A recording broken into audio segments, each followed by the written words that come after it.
예, 감사합니다. 오늘도 이렇게 예배 자리 가운데 나오신 우리 모든 성도님들을 진심으로 환영하고 축복합니다. 날씨가 이제 확실히 완연히 시원해진 것 같죠? 예, 이것을 어떻게 분명하게 알 수 있는가 하면 물론 우리가 밖에 나가서 공기로도 우리가 분명하게 느낄 수 있지만 샤워를 하면 좀 알게 되는 것 같아요. 제가 따뜻한 물로 샤워하는 걸 즐기는데 더운 날 이제 샤워를 하면은 되게 더워서 땀이 쫄쫄 나는데 이제 온도가 좀 내려가니까 따뜻한 물이 너무 기분 좋더라고요. 우리 성도님들도 예, 그 따뜻한 그 샤워물을 느끼시는지 모르겠지만 예, 역시 시간이 흘러서 가을이 왔는데 이 가을에 하나님이 주시는 은혜를 풍성히 누리고 또 아름다운 열매를 맺게 되는 그런 올 가을이 되고 또 올 한 해가 될 수 있기를 진심으로 축복합니다. 우리 계속해서 마태복음 말씀 함께 살펴보기를 원하는데요. 오늘은 특별히 열매를 맺게 될 자답게, 열매를 맺게 될 자답게라는 제목을 가지고서 우리 함께 하나님의 말씀 가운데 나타난 우리 주님의 은혜를 함께 나누기를 원합니다. 오늘 본문은 네 가지 땅에 떨어진 씨에 대한 비유가 기록이 되어 있습니다. 아마 이 자리에 앉아 계신 우리 모든 성도님들은 신앙의 연수가 오래되었기 때문에 이 비유가 무엇인지 제가 굳이 설명하지 않더라도 분명히 알고 계실 것입니다. 그 정도로 비유의 내용은 명확하고 또 간단하다라는 것을 우리가 알 수가 있죠. 예수님께서 이제 제자들에게 비유를 가르치십니다. 씨를 뿌리는 자가 있는데 그 씨를 뿌리는 자가 씨를 뿌리러 나갔다라고 이제 비유를 시작하시죠. 그런데 덜어는 그 씨 뿌리는 자가 씨를 뿌렸는데 덜어는 그 씨가 길가에 떨어지고 덜어는 돌밭에 떨어지고 덜어는 가시떨기 위에 그리고 마지막으로 덜어는 좋은 땅에 떨어졌다라는 말씀을 하십니다. 당연히 우리가 쉽게 예상할 수 있지만 그 1세기 팔레스타인 땅에 우리가 살지 않았더라도 오늘 우리가 이 말씀을 읽을 때에도 쉽게 예상할 수 있듯이 길가와 돌밭 그리고 가시떨기에 떨어진 씨는 열매를 맺지 못합니다. 길가는 이제 새가 와서 쪼아 먹어버렸기 때문에 당연히 싹도 나지 않았고요. 돌밭에 떨어진 씨는 싹은 났지만 뿌리가 깊게 박히지 못했기 때문에 금방 햇볕에 말라 죽었다라는 걸 우리가 알고 있습니다. 가시떨기에 떨어진 씨는 가시떨기가 햇빛을 막죠. 또 양분을 또 많이 뺏어가니까 결국에 열매 맺지 못하고 시들어 버렸다라는 말씀을 우리 주님께서 하십니다. 하지만 마지막으로 궁극적으로 좋은 땅에 떨어진 씨는 어떻게 되었다라고 우리 주님께서 말씀하십니까? 예, 우리가 입에 닳도록 기도할 때도 저는 이 30배, 60배, 100배라는 말을 많이 쓰는데 30배, 60배, 100배의 결실을 맺게 되었노라고 우리 주님께서 이 비유를 하시는 거죠.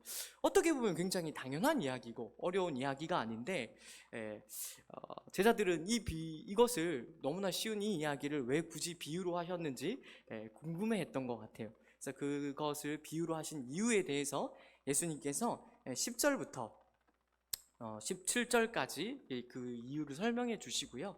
그리고 이 비유에 대한 설명을 18절부터 23절까지 자세하게 일러 주시는 것을 설명해 주시는 것을 우리가 이제 읽을 수 있게 됩니다.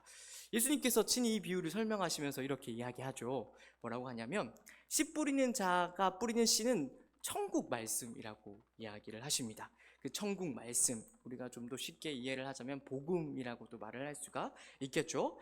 그 복음을 이제 씨 뿌리는 자가 나가서 이제 뿌리게 되죠. 그런데 길가에 떨어진 씨를 예수님께서 이렇게 설명을 하십니다.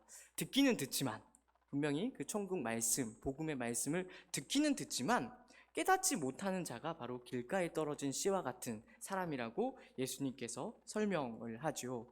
말씀을 듣지만 악한 자가 와서 금세 그 말씀을 깨닫지 못하게 빼앗아 가버린다라는 것입니다. 돌밭에 떨어진 씨는 말씀을 듣기는 듣고 들을 뿐만 아니라 심지어 그것을 매우 기쁘게 받는다라고도 말씀을 합니다. 하지만 뿌리가 없는 나머지 어떻게 된다라고 말씀을 하십니까? 환난과 핍박과 박해가 오게 되면 그것으로 인해 넘어지는 바람에 열매를 맺지 못하는 자를 의미한다라고 우리 주님께서 친히 설명을 해 주시죠. 가시떨기에 떨어진 씨는 어떤 사람입니까? 말씀을 듣습니다. 말씀을 듣고 아마도 돌밭에 떨어진 씨와 같이 기쁨으로 또 받지 않을까도 싶어요. 하지만 어떻게 됩니까? 세상 염려와 재물의 유혹으로 인하여, 유혹이라는 말은 쾌락으로도 번역을 할 수가 있는데요. 그러니까 세상 염려와 재물의 유혹, 재물의 쾌락으로 인해 열매 맺지 못하는 자가 바로 가시떨기에 떨어진 씨와 같은 자라고 예수님께서 설명을 하는 것이죠. 우리의 관심사는 이 세 종류의 밭에 있는 것이 아니라 바로 좋은 땅에 떨어진 씨일 것입니다. 좋은 땅에 떨어진 씨는 어떤 사람이라고 우리 주님께서 친히 설명을 하십니까? 말씀을 듣고 깨닫는 자라고 우리 주님께서 분명하게 설명을 하시죠. 말씀을 듣고 깨닫는 자는 반드시 30배, 60배, 100배의 열매를 맺노라고, 결실을 맺게 된다라고 우리 주님께서 이야기를 해 주시는 것입니다. 이렇게 놓고 보면 우리가 이 말씀을 얼른 우리 삶에 쉽게 적용할 수가 있을 것입니다. 우리는 이 말씀을 보통 어떻게 받아들입니까? 우리 주님께서 이 비유에 대한 설명을 친히 주셨기 때문에 우리는 이 말씀을 말씀에 대한 우리의 태도에 관한 말씀으로 쉽게 적용을 하고는 합니다.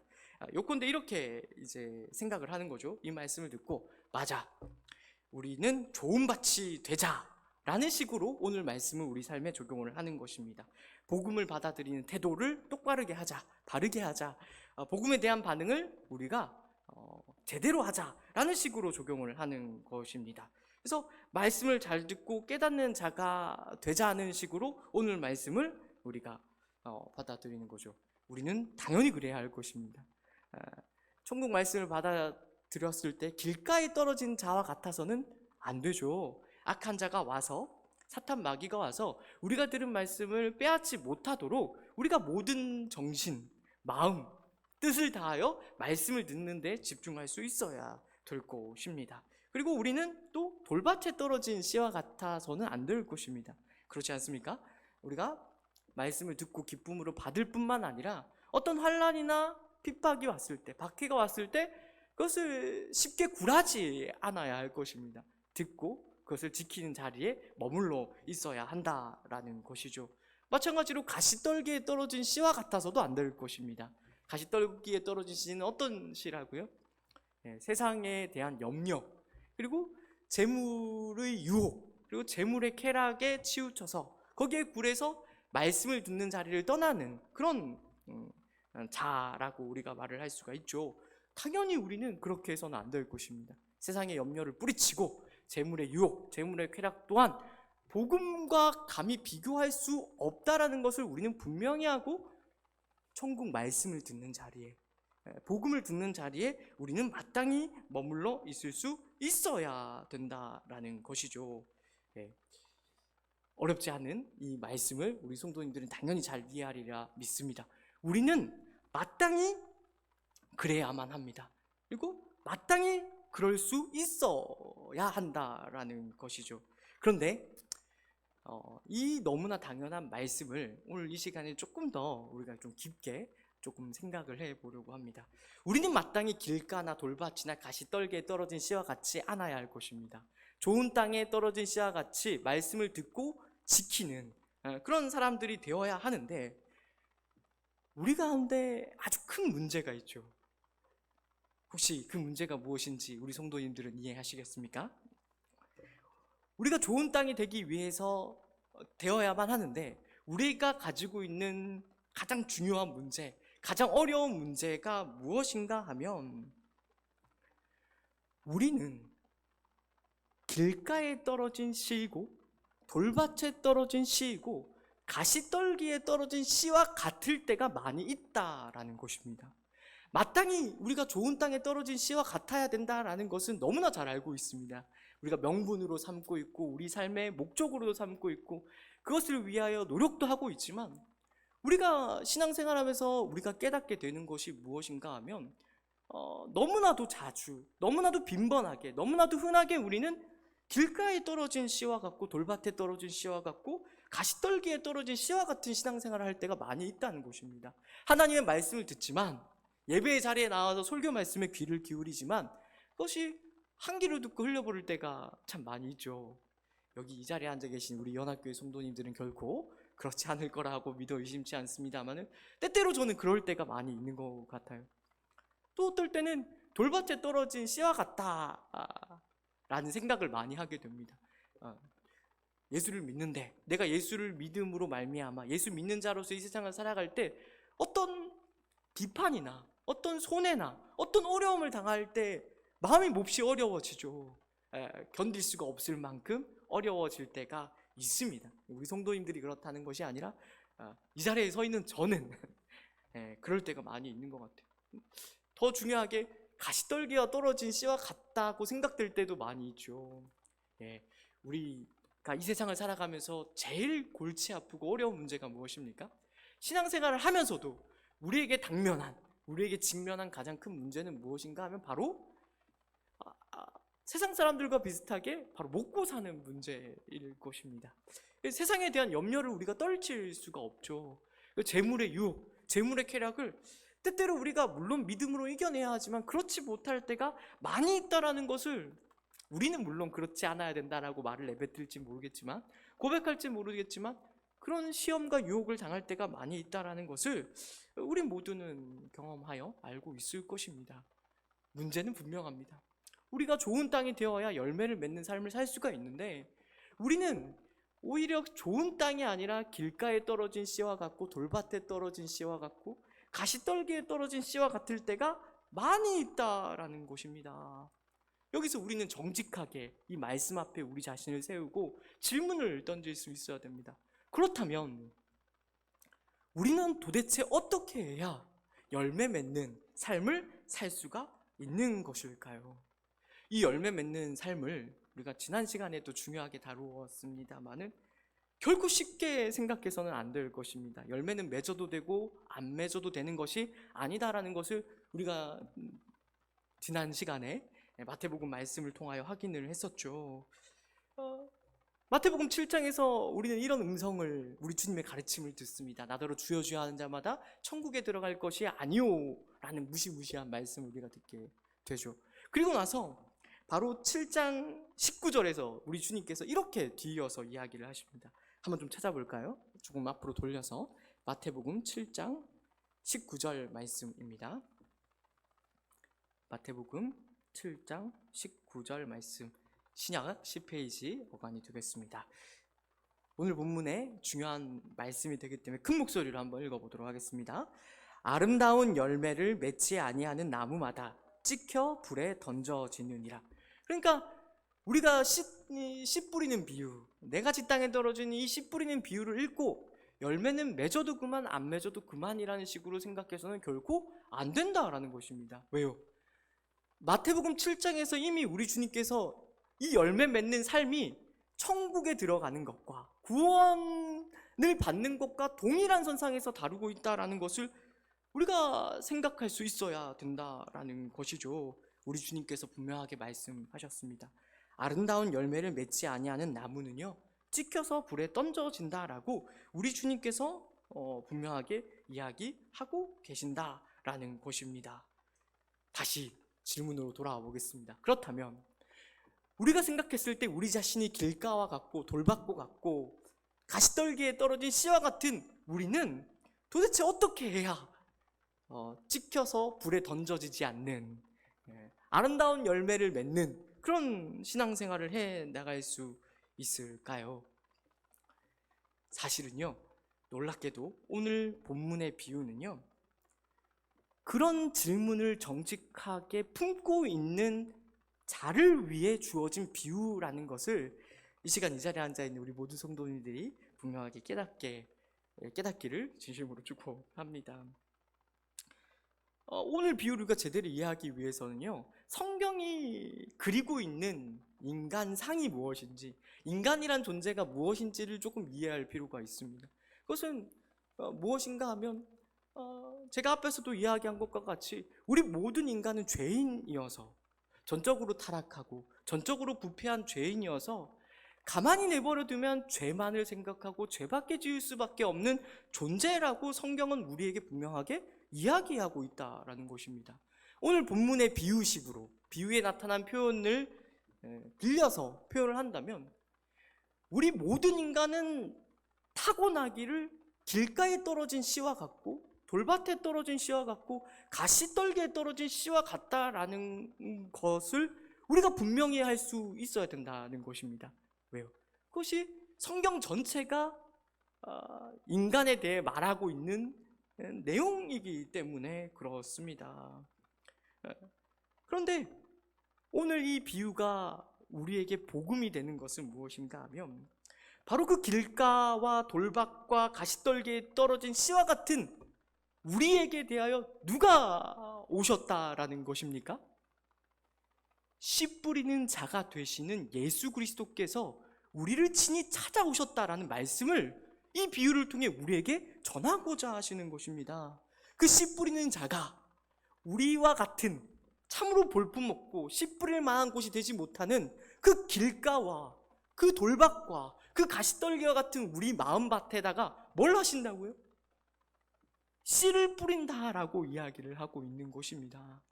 여기서 놀라시면 안 됩니다. 예수님께서는 우리에게 대하여 먼저 찾아오셔서 씨 뿌리는 자로서 먼저 찾아오셔서 단순히 씨만을 뿌린다라고 생각하지 마십시오. 예수님께서는 우리에게 대하여 씨를 뿌리고 그래 너 이 씨를 내가 뿌렸으니까 그 다음은 네가 알아서 해 라는 식으로 내버려 두시는 것이 아니라 더 적극적으로 일하신다라는 것을 우리가 오늘 비유를 통해 분명히 깨달아야 되는 것입니다. 예수님께서 우리를 먼저 찾아오셔서 씨를 뿌리시고 그 다음에 하시는 일이 무엇인가 하면 우리를 좋은 땅으로 만드십니다. 좋은 땅으로 만드심으로 말미암아 우리가 어떻게 됩니까? 비로소 우리는 30배, 60배, 100배의 결실을 맺는 그런 존재가 될 수 있게 되는 것입니다. 이것을 바로 우리가 오늘 본문의 비유에서 분명히 읽어낼 수 있어야 된다는 것이죠. 예수님께서 빛으로 우리 가운데 먼저 찾아오셨습니다. 먼저 찾아오셔서 가만히 내버려두면 죄만을 생각하고 죄밖에 지을 수밖에 없는 우리를 붙들어 세우십니다. 붙들어 세우시고 우리에게 말씀을 하십니다. 천국 복음을 우리에게 친히 알려주십니다. 예수를 알게 하시고 예수를 붙들게 하시고 예수 안에 거하고 머물게 만드신다는 것입니다. 그래서요, 어떻게 하신다고요? 머물게 하신 다음에 내버려 두시는 것이 아니라 우리로 하여금 좋은 밭으로 만드신다는 것을 우리가 중요하게 생각을 해야 된다는 것이죠. 우리의 길가와 돌밭과 가시떨기와 같은 밭을 어떻게 하십니까? 개간하십니다. 경작하십니다. 그래서 아름다운 열매를 맺도록 만드신다라는 것이죠. 예수께 붙들린 우리는 그렇게 끝내 좋은 밭으로 30배, 60배, 100배의 결실을 맺는 존재로 변화된다라는 것이 바로 오늘 본문의 비유를 통하여 우리 주님께서 친히 가르치고 싶어 하시는 말씀인 것이죠. 이렇게도 말할 수가 있을 것입니다. 요한복음 12장에 가면요, 예수님께서 이제 제자들에게 자신이 십자가에 달려 죽을 것을 말씀하시면서 이렇게 비유를 들어서 얘기하세요. 뭐라고 얘기하시냐면, 한 알의 밀이 땅에 떨어져 죽으면, 한 알의 밀이 땅에 떨어져 그대로 있으면, 죽지 않으면 한 알 그대로 있고 죽으면 많은 열매를 맺느니라 라고 우리 주님께서 말씀하십니다.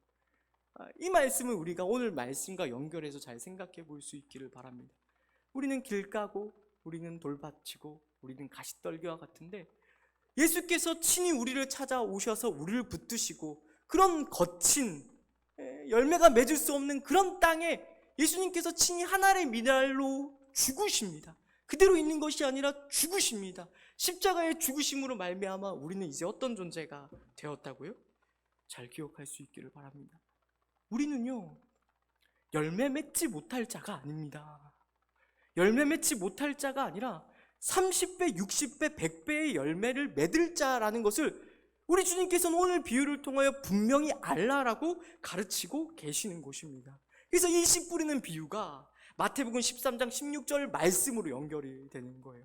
예수님께서 거기에서 뭐라고 이야기를 하십니까? 이 비유를 듣고요, 제자들이 이 비유를 제대로 이해를 했을까요? 못했을까요? 마태복음 전반에 그 제자들의 그 모습을 보면 아마 이때도 제자들은 예수님이 이 비유가 무슨 뜻을 가지고 있는지 몰랐을 것입니다. 많은 신학자들이 그렇게 추측을 하는데 제 생각에도 그랬을 것 같아요. 그런데 이 씨 뿌리는 비유를 이해하지 못한 제자들에게 예수님께서 뜻밖의 이렇게 선언을 하십니다. 우리 한번 찾아볼까요? 마태복음 13장 16절 말씀입니다. 마태복음 16장 14절부터 16절까지 말씀을 한번 17절까지 한번 읽어볼까요? 14절부터 17절까지 말씀입니다. 같이 한 목소리로 읽습니다. 이사야의 예언이 그들에게 이루어졌으니 일렀으되 너희가 듣기는 들어도 깨닫지 못할 것이요 보기는 보아도 알지 못하리라. 이 백성들의 마음이 완악하여져서 그 귀는 듣기에 둔하고 눈은 감았으니 이는 눈으로 보고 귀로 듣고 마음으로 깨달아 돌이켜 내게 고침을 받을까 두려워함이라 하였느니라. 그러나 너희 눈은 봄으로 너희 귀는 들음으로 복이 있도다. 내가 진실로 너희에게 이르노니 많은 선지자와 의인이 너희가 보는 것들을 보고자 하여도 보지 못하였고 너희가 듣는 것들을 듣고자 하여도 듣지 못하였느니라. 여기서 우리가 주목해야 되는 말씀은 16절입니다. 제자들은 분명히 이 비유를 분명히 이해하지 못했음에도 불구하고 복이 있다라는 선언을 듣게 됩니다. 너희 눈은 봄으로 너희 귀는 들음으로 복이 있다라고 이야기를 합니다. 이 말씀을 우리가 오늘 씨 뿌리는 비유와 연결해서 생각하면 제자들이 왜 복이 있을까요? 그것은 제자들은 예수께 붙들린 자들이기 때문에 그렇습니다. 예수께서 친히 제자들을 먼저 찾아가서 그들을 붙들어서 그들로 좋은 밭을 만들었기 때문에, 그래서 끝내는 30배, 60배, 100배의 결실을 맺을 수밖에 없는 자가 되었기 때문에 예수님께서 이렇게 선언을 하고 계시는 것입니다. 이 자리에 나오신 우리 모든 성도님들은 바로 이 복을 우리 또한 누리고 있다라는 것을 분명히 깨닫게 될 수 있기를 진심으로 축복합니다. 16절 말씀은요, 제자들에게만 하시는 말씀이 아닙니다. 이 자리에 있는 우리 성도님들에게도 똑같이 적용되는 말씀인 줄 아셔야 합니다. 사랑하는 성도님들이요, 우리 성도님들의 눈은 참으로 복이 있습니다. 우리 성도님들의 귀는 참으로 복이 있습니다. 왜요? 우리는 예수를 알거든요. 그것은 내가 알고자 했기 때문에 알게 된 것이 아니라는 것을 분명히 해야 됩니다. 예수님이 먼저 찾아오셨습니다. 예수님이 허물과 죄로 죽은 우리를 먼저 살리시고 흔들어 깨우셨습니다. 그로 인하여 우리는 죄인임에 틀림없는데, 죄인과 결코 다를 바가 없는데 놀라운 은혜로 말미암아 좋은 밭이 되는 그 놀라운 은혜를 받아 누리게 되었다라는 것입니다. 같은 진리가 요한복음 15장에서도 반복이 됩니다. 한번 찾아보겠습니다. 요한복음 15장 말씀입니다. 요한복음 15장 조금 길지만 한번 읽어보겠습니다. 1절부터 8절까지 말씀을 우리 한번 읽어보겠습니다. 제가 가지고 있는 성경 174페이지 어간이 되겠습니다. 요한복음 15장 1절부터 8절까지 말씀을 우리 한번 다 같이 한 목소리로 읽어보도록 하겠습니다. 나는 참포도 나무요 내 아버지는 농부라. 물은 내게 붙어 있어 열매를 맺지 아니하는 가지는 아버지께서 그것을 제거해 버리시고 물은 열매를 맺는 가지는 더 열매를 맺게 하려 하여 그것을 깨끗하게 하시느니라. 너희는 내가 일러준 말로 이미 깨끗하여졌으니 내 안에 거하라. 나도 너희 안에 거하리라. 가지가 포도나무에 붙어 있지 아니하면 스스로 열매를 맺을 수 없음같이 너희도 내 안에 있지 아니하면 그러하리라. 나는 포도나무요 너희는 가지라. 그가 내 안에 내가 그 안에 거하면 사람이 열매를 많이 맺나니 나를 떠나서는 너희가 아무것도 할 수 없음이라. 사람이 내 안에 거하지 아니하면 가지처럼 밖에 버려져 마르나니 사람들이 그것을 모아다가 불에 던져 사르느니라. 너희가 내 안에 거하고 내 말이 너희 안에 거하면 무엇이든지 원하는 대로 구하라. 그리하면 이루리라. 너희가 열매를 많이 맺으면 내 아버지께서 영광을 받으실 것이요 너희는 내 제자가 되리라. 아멘입니다. 네. 이 말씀에 대한 해석이 분분하죠. 우리랑 신학적으로 다른 곳에서는 이 말씀을 우리와 다르게 해석한다는 걸 좀 이해할 필요가 있습니다. 우리가 그냥 아무 생각 없이 이 15장 말씀을 읽으면 꼭 이렇게 느껴집니다. 우리가 포도나무 대신 예수님께 붙어 있지 않으면 결국 불살라지는구나. 우리가 예수님께 붙어 있지 않으면 결국 불살라져서 망하고 마는구나. 지옥에 가는구나. 복음을 구원을 받지 못하게 되는구나 라는 식으로 우리가 오해를 하게 됩니다.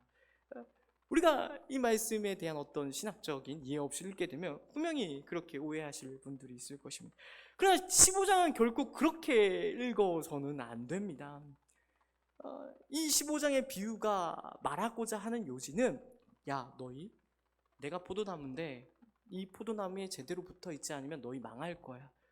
찍혀서 불태워질 거야. 그러니까 잘 붙어 있어 라는 위협과 경고의 말씀으로 주어진 것이 아니라, 포도나무의 가지가 된 자와 포도나무의 가지가 되지 않은 자 사이의 대조를, 운명에 대한 비교를 우리에게 하고 있다라는 것으로 읽어낼 수가 있어야 되는 것이죠. 2절 말씀만 보면 분명히 어떤 조건처럼 보입니다. 붙어 있는 것, 예수를 굳게 붙드는 것이 마치 어떤 조건처럼 보이는데, 그것이 아니라 2절 말씀과 연결된 3절 말씀을 보면 너희는 내가 일러준 말로 이미 깨끗하여졌다라고 얘기하십니다. 여기서 뭐가 강조되는지 보이십니까? 지금 15장은 내가 예수를 붙드는 것에 어떤 강조점이 있는 게 아니라, 안 중요하다는 이야기가 아니라, 거기에 강조점이 있는 것이 아니라 예수가 포도나무가 되어서 우리를 붙든 것에 강조점이 있는 말씀이라는 것을 우리가 이해를 해야 된다는 것입니다. 그래서 5절 말씀에 이 전반적인 내용의 핵심이 이렇게 선언되죠. 나는 포도나무요 너희는 가지라는 것입니다. 제자들이 어떠함이 아닙니다. 제자들이 남들보다 잘났거나 도덕적으로 윤리적으로 무언가 어떤 노력을 했기 때문에 예수님께서 그들을 제자로 삼으시고 그들을 포도나무의 가지로 삼으신 것이 아니다라는 것을 이해해야 됩니다. 여기 요한복음, 예수님께서 십자가에 달려 죽으시기 전까지 제자들이 얼마나 제자답지 못했는지는 우리 모든 성도님들이 알고 있을 것이라고 생각을 합니다. 제자들이 어떠함이 아니라 오직 우리 주 예수 그리스도의 은혜, 먼저 찾아오셔서 붙드는 그 은혜가 우리로 하여금 가지로 만든다라는 것을 우리가 이해할 수 있어야 된다라는 것이죠. 가지가 되었으니 너희는 열매 맺는 삶을 살아라라는 것이 요한복음 15장에 나타난 비유의 말씀인 것입니다. 예수 그리스도의 은혜로 말미암아 붙들린 자들로서 너희는 너희의 정체성을 분명히 하라는 것이죠. 예수 그리스도의 은혜로 말미암아 너희가 가지된 자로서 이제는 열매를 맺는 그런 삶을 살라는 것입니다. 예수께 붙들리기 전에는 어떤 삶을 살았습니까? 예수께 붙들리기 전에는 제자들은 길가에 떨어진 밭과 같고 돌밭에 떨어진 밭과 같고 가시떨기에 떨어진 밭과 같았다라는 것을 우리가 깨달아야 되는 것이죠. 그러나 아닙니다. 이전에는 열매를 맺지 못하는, 그러니까 죄와 사망의 노예가 되어 죄와 사망으로 죽은 자들이 되어 허망한 인생, 공허한 인생을 살다 지옥으로 갈 수밖에 없는 자들이, 열매 없는 그런 삶을 살 수밖에 없는 자들이 이제는 우리 주 예수 그리스도의 은혜로 말미암아 열매를 맺는 그런 복된 인생을 살게 되었다라는 그런 말씀을 우리에게 우리 주님께서 주고 계시는 것입니다. 빌립보서 1장 11절에 이런 말씀이 나오거든요. 예수 그리스도로 말미암아 의의 열매가 가득하여 하나님의 영광과 찬송이 되는 그런 복을 우리 모두가 받아 누리게 되었다라는 것입니다. 이제 말씀을 좀 정리하기를 원하는데요. 그러니까 오늘 이 시간에 우리는 이 진리의 내용을 분명히 할 수 있어야 됩니다. 우리가 받은 은혜가 무엇인지를 분명히 확실하게 붙들 수 있어야 됩니다.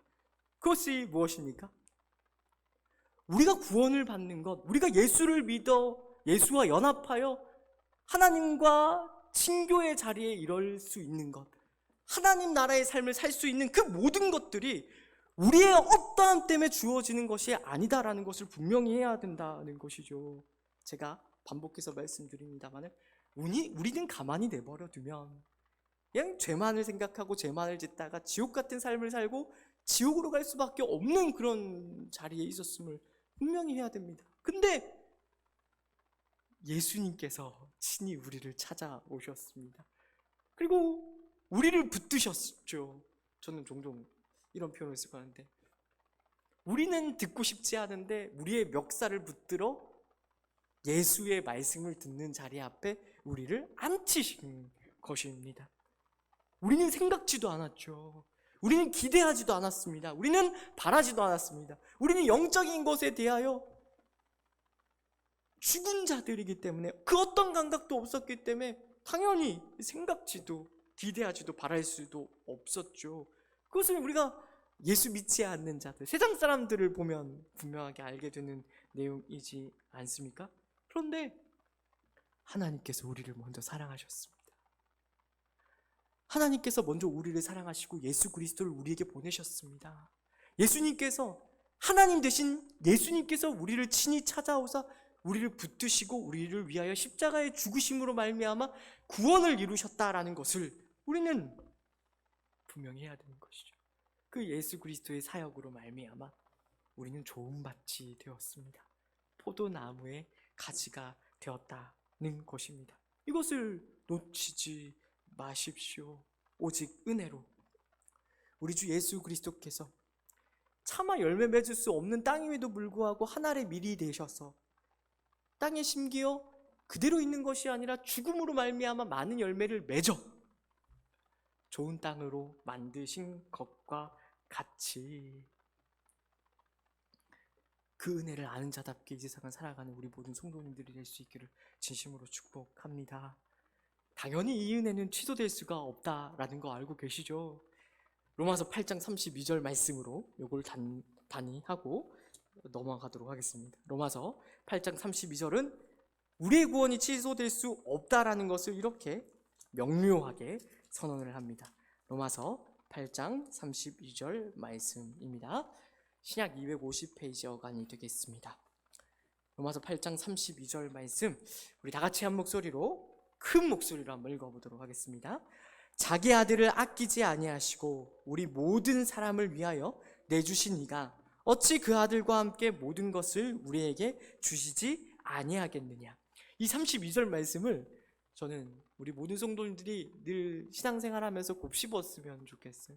이 32절만 놓고 보면은 참 은혜되는 말씀이다 할지 모르겠지만 생각보다 훨씬 은혜가 되는 말씀입니다.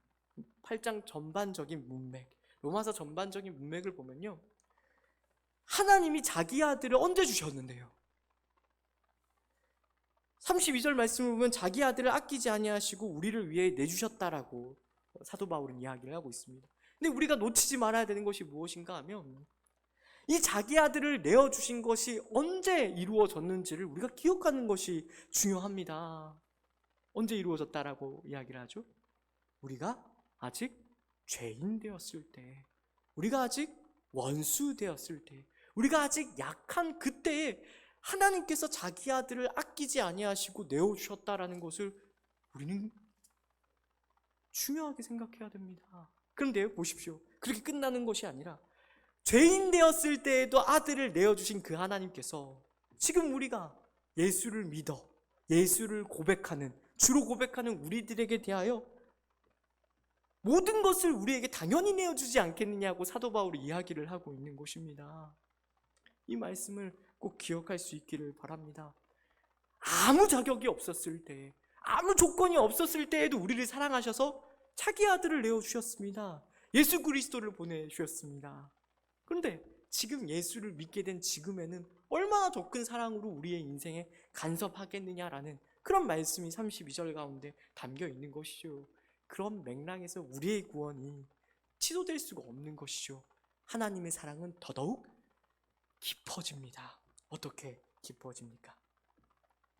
우리를 좋은 밭으로 만드신, 오직 은혜로 좋은 밭으로 만드시고 포도나무의 가지로 삼으신 하나님께서는 이제 우리로 하여금 30배, 60배, 100배의 열매를 맺는 삶으로 초청하신다라는 것을 우리가 깨닫게 되기를 진심으로 축복합니다.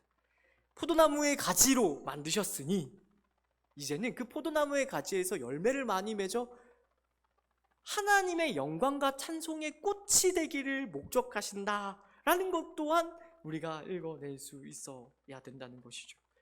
이전에는 어땠었다고요? 열매를 맺을 수 없었다고요.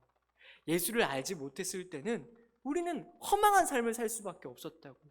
육체의 욕망과 안목의 정욕과 죄와 사망을 따라다니며 목적 없이 유리하는 별들과 같이 그렇게 살다가 소리 소문 없이 흔적도 없이 바람에 날리는 겨와 같은 인생을 살 수밖에 없었다고요. 그런데 이제는 아니랍니다. 오직 은혜로 우리를 찾아오사 열매 맺는 인생, 참으로 의미 있는 인생, 위대하고 거룩하고 영광스러운 인생을 살 수 있는 기회를 우리에게 주셨다라는 것을 기억하시고 이제는 우리로 하여금 마땅히 그런 삶을 살아내라고 인도하신다는 것이죠. 우리가 이 말씀을 통하여 우리 신앙생활을 진지하게 점검하고 곱씹을 수 있게 되기를 진심으로 축복합니다. 우리는 이와 같은 하나님의 놀라운 사랑에도 불구하고 이 놀라운 사랑을 모르는 것과 같이 신앙생활 할 때가 많이 있죠. 우리는 이 부분을 제대로 정리해 놓지 못하는 바람에 마치 우리는 어떻게 신앙생활을 하는가 하면 마치 우리는 열심을 내지 않으면, 진심을 내지 않으면 열매를 맺을 수 없는 자처럼 신앙생활을 합니다. 예수 그리스도로 말미암아 이미 좋은 땅이 되고 포도나무의 가지가 되었음에도 불구하고 마치 여전히 길가에 떨어진 씨, 돌밭에 떨어진 씨, 가시떨기에 떨어진 씨와 같다라고 생각을 하고 그렇게 신앙생활을 하는 것이죠. 물론 우리 입으로는 그렇지 않다라고 우길지도 모르겠습니다. 이것에 대한 분명한 반증이 무엇인가 하면 이런 것입니다. 우리의 신앙생활 전반이 무엇으로 점철되어 있는가 하면, 무엇으로 가득 채워져 있는가 하면 나는 길가가 아니다, 나는 돌밭이 아니다, 나는 가시떨기가 아니다라는 것을 증명하는데 우리의 신앙생활이 이루어져 있다는 데서 이 사실이 분명하게 드러나는 것이죠. 그것은 말하자면 내가 좋은 땅이 됐다는 것을 확신하지 못하니까 길가가 아니다라는 것, 돌밭이 아니라는 것, 가시떨기가 아니라는 것을 증명하기에 급급한 것입니다.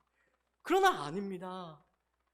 하나님께서, 우리 주님께서는 우리가 길가가 아니고 돌밭이 아니고 가시떨기가 아니라는 것을 겨우 증명하는 정도로 신앙생활 하기를 바라지 않으신다는 것을 우리가 확인해야 됩니다.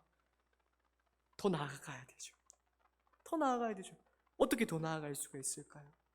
그것은 우리가 예수 그리스도로 말미암아 많은 열매를 맺는 것으로, 서국적으로 신앙생활 할 것이 아니라 나는 돌밭이 아닙니다, 나는 길가에 떨어진 씨가 아닙니다, 가시떨기에 떨어진 씨가 아닙니다라는 식으로 신앙생활 하는 것이 아니라 말하자면은 나는 말씀을 잘 들었습니다, 나는 핍박과 박해가 와도 신앙을 지킵니다, 나는 세상의 염려와 재물의 유혹에, 재물의 쾌락에 유혹당하지 않습니다라는 것을 증명하는 식으로 신앙생활을 해야 되는 것이 아니라 좋은 밭이 은혜로 이미 된 자로서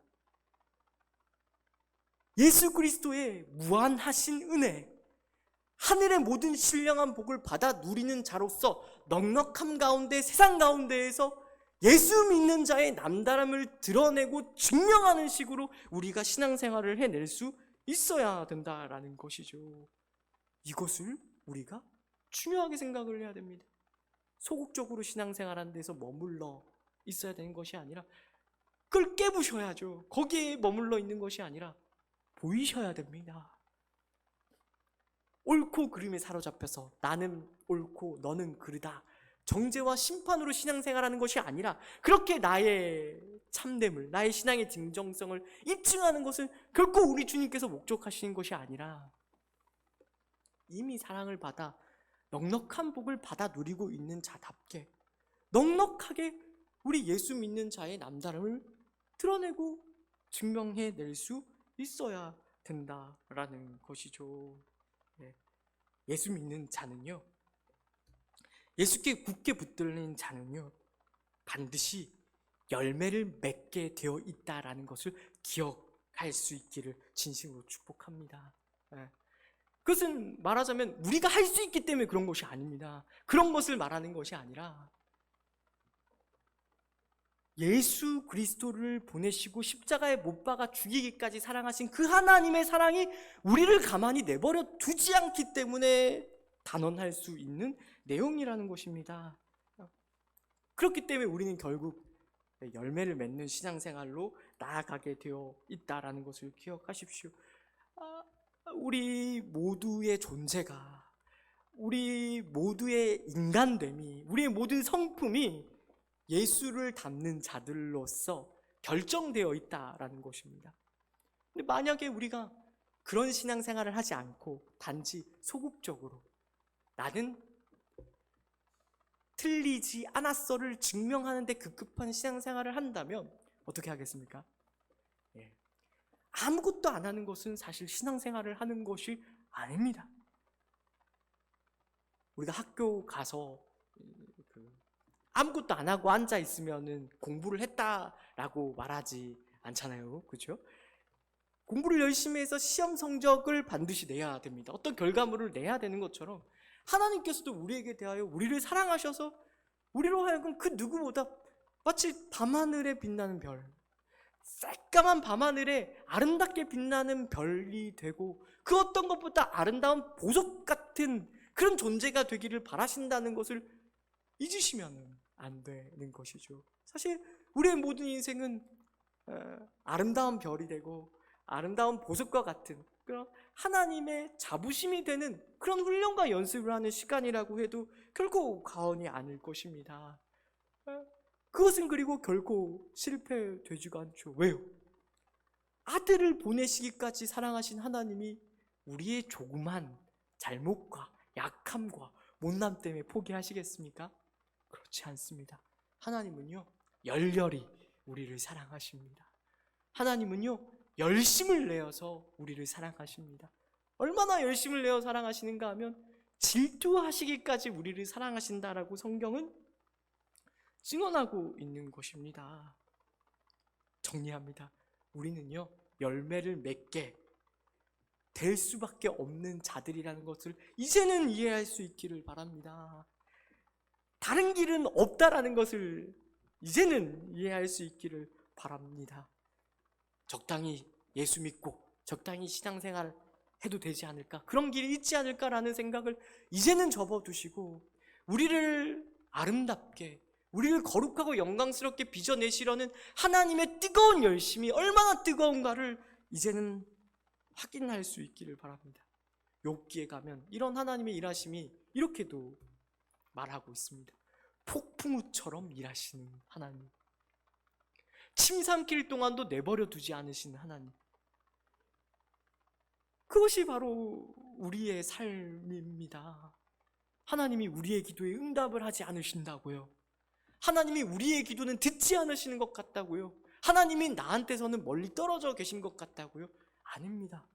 우리가 성경을 다시 제대로 읽기를 바랍니다. 하나님의 사랑이 너무 크고 넓으니까 우리가 때때로 느끼지 못하는 것이지, 하나님은 단 한순간도 우리를 내버려 둔 적이 없다라는 것, 우리들 자녀된 거룩과 영광으로 지금도 쉬지 않고 일하고 계시다는 것을 이제는 아시고 열매 맺게 될 자답게 신앙생활을 해 나갈 수 있는 우리 모든 성도님들 될 수 있기를 진심으로 축복합니다. 넉넉함을 가지셔야 됩니다. 무엇보다 넉넉함을 가지셔야 됩니다. 이 넉넉함을 가지라는 것은 그냥 어떤 돋구는 것이 아닙니다. 아무것도 없지만 사기를 돋우는 그런 걸 말하는 게 아니라 분명한 근거가 있습니다. 왜요?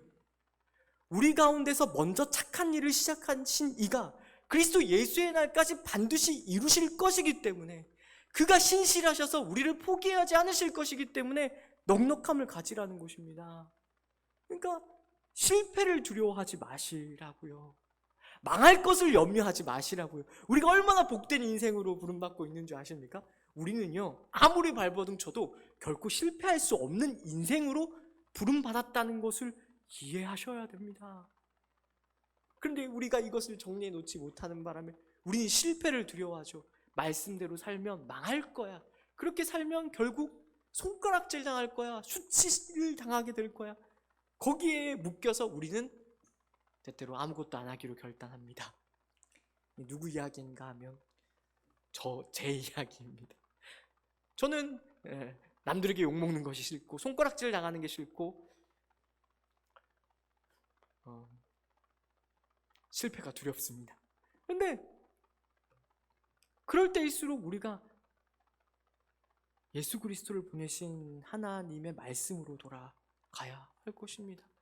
성경은 늘 한결같이 우리에게 이렇게 증언합니다. 그가 신실하시니, 그가 미쁘시니, 그가 이루실 것이다 라고 말씀을 합니다. 그러니 겁먹지 마십시오. 실패를 두려워하지 마십시오. 실패해도 괜찮습니다. 많은 실패를 통해서 우리가 어떻게 돼요? 우리가 영화나 이런 드라마 같은 거 보면 중간에 우여곡절이 아무리 많아도 엔딩이 해피엔딩이면은 해피엔딩이 되죠. 그죠? 끝이 좋으면 해피엔딩이 됩니다. 우리 모두가 거기에 사로잡혀 있다니까요. 그러니까 멋진 드라마 같은 인생을 사셔야 됩니다. 멋진 영화의 주인공이 되셔야 됩니다. 세상이 만만치 않죠. 세상의 도전이, 세상의 위협이, 세상의 공갈이 누가 쉽다라고 쉽게 얘기할 수 있겠습니까? 그러나 우리는 괜찮습니다. 예수께 붙들려 예수를 알고 예수를 믿음으로 고백하는 자들은 두려워하지 않아도 괜찮습니다. 우리 주님께서 이렇게 친히 말씀하셨죠? 담대하라, 내가 세상을 이기오노라. 근데 왜 그 세상에서 쩔쩔매면서 우리가 살아가야 합니까? 바다 위를 걸어오라 라고 예수님께서 베드로에게 말씀하셨죠. 처음에는 베드로가 물 위를 걷습니다. 몇 발자국 걷지만 그 파도에 겁을 먹어서 결국엔 빠지지 않습니까? 그렇게 신앙생활 하지 마십시오. 우리 주님께서 죽음을 이기셨습니다. 사망을 이기셨습니다. 죄를 이기셨습니다. 그 이기신, 승리하신 예수 그리스도를 믿는 자답게 넉넉함을 가지시고 이제는 좀 더 예수 믿는 자의 남다름을 세상 가운데 드러내고 증거하는 자로 이 세상을 살기로 결단하는, 그리하여 많은 열매로서 하나님 아버지의 영광의 꽃이 되는, 많은 열매를 드러내 하나님 아버지를 기쁘시게 해드릴 수 있는 우리 모든 믿음의 성도님들 되시기를 진심으로 축복합니다. 기도하겠습니다. 사랑과 은혜가 많으신 하나님 아버지, 은혜를 감사합니다. 오늘 말씀을 통하여 우리가 얼마나 큰 복을 받아 누리고 있는지를 새삼 깨닫게 됩니다. 우리는 이미 알고 있지만은 때때로 세상살이에 지쳐 세상의 거센 폭풍우에 휩쓸려 그 은혜를 잊어버릴 때가 많음 또한 고백합니다. 그러나 오늘 말씀을 통하여 우리가 사실은 하늘의 모든 신령한 복을 예수 그리스도 안에서 받아 누리고 있는 자들임을 꼭 기억하게 하여 주옵소서. 우리는 하늘의 모든 신령한 모든 복을 받아 누리고 있는 자이며 열매를 맺는 좋은 밭이며 열매를 맺는 포도나무의 가지라는 사실을 이 자리에 나와 있는 우리 모든 성도님들이 이제는 깨닫게 되어 이제는 열매 맺는 자로서 예수 믿는 자의 남다름을 세상 가운데 적극적으로 드러낼 수 있는, 그래야 우리 하나님 아버지를 기쁘시게 해드릴 수 있는 그런 삶을 살아내게 하여 주옵소서. 우리가 때때로 박복하다고 느껴질 때가 많이 있습니다. 그러나 이제는 믿음으로 고백하겠습니다. 우리는 모든 복을 받아 누리고 있는 자들입니다. 그 복 받은 자로서 이제는 세상 가운데 담대할 수 있는, 넉넉하여 우리 주 예수 그리스도의 영광을 힘있게 선포하고 증거하고 삶으로 드러내는 우리 모든 믿음의 식구들, 가족들 되게 하여 주옵소서. 우리 주 예수 그리스도의 이름으로 기도드립니다. 아멘. 지금은 우리 주 예수 그리스도의 은혜와 하나님 아버지의 극진하신 사랑하심과 성령 하나님의 위로 인도 교통 충만하심의 역사가 이제로부터 하나님의 사랑받는 자녀로서 또 오직 은혜로 좋은 땅이 되고 포도나무의 가지가 된 자로서 아름다운 열매를 맺기로 결단하는, 세상 가운데에서 예수 믿는 자의 남다름을 적극적으로 드러내기로 결단하는 모든 주의 자녀들 위해 이제로부터 영원까지 함께 있을지어다. 아멘.